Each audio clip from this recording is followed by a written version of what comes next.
Bagaimana sih cara terbentuknya harga saham?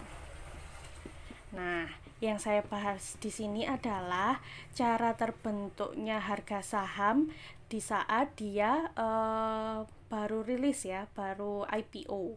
Bagaimana sih caranya perusahaan itu menentukan harga saham? Yang pertama, berapa sih kebutuhan dari perusahaan itu, butuh dana berapa, butuh modal berapa? Misalkan butuh modal 10 juta. Nah, kira-kira kita akan menerbitkan berapa lembar saham ya? Misalkan 10 juta ini kita terbitkan ada 1000 lembar saham. Nah, yang menentukan berapa banyaknya ini adalah pemilik perusahaan, bisa melalui rapat atau mekanisme intern perusahaan.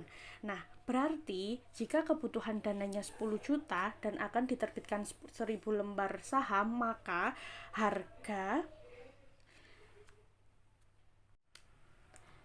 per lembar saham dihitung dengan, saya tulis dulu ya, harga per lembar saham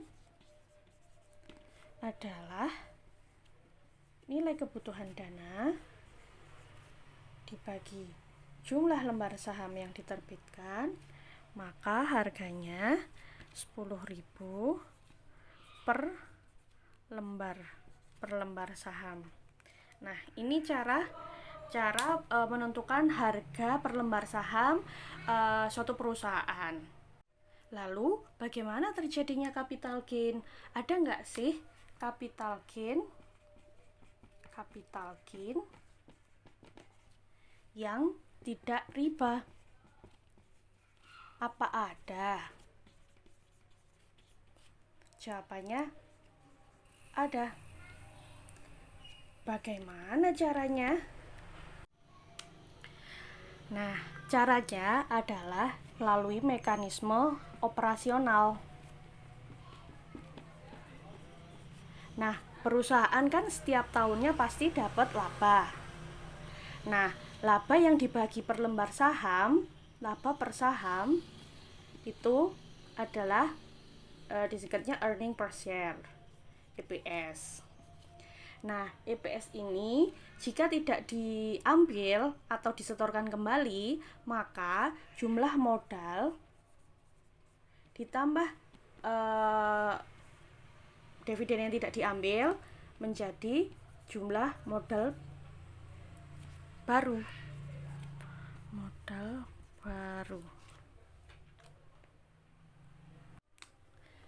Modal baru tadi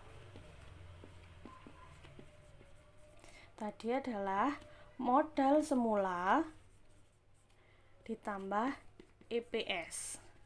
Nah, EPS inilah yang menjadi selisihnya.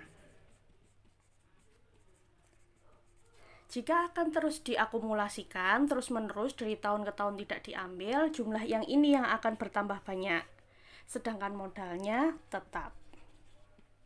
Nah, ini cara yang tidak riba. Sekarang bagaimana harga saham di pasar yang terbentuk saat ini? Nah, yang terbentuk saat ini adalah melalui mekanisme pasar. Apa itu mekanisme pasar?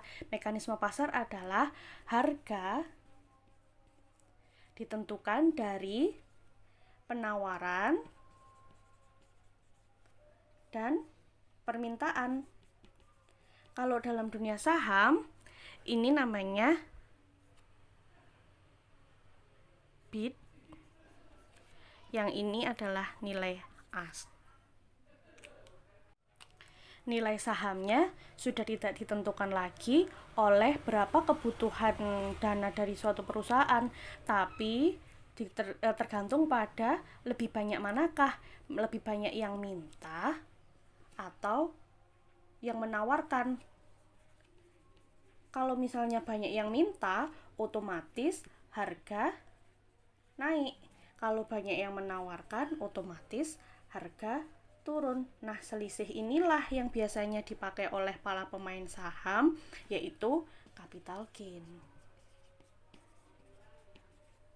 Beda kan? Inilah yang riba.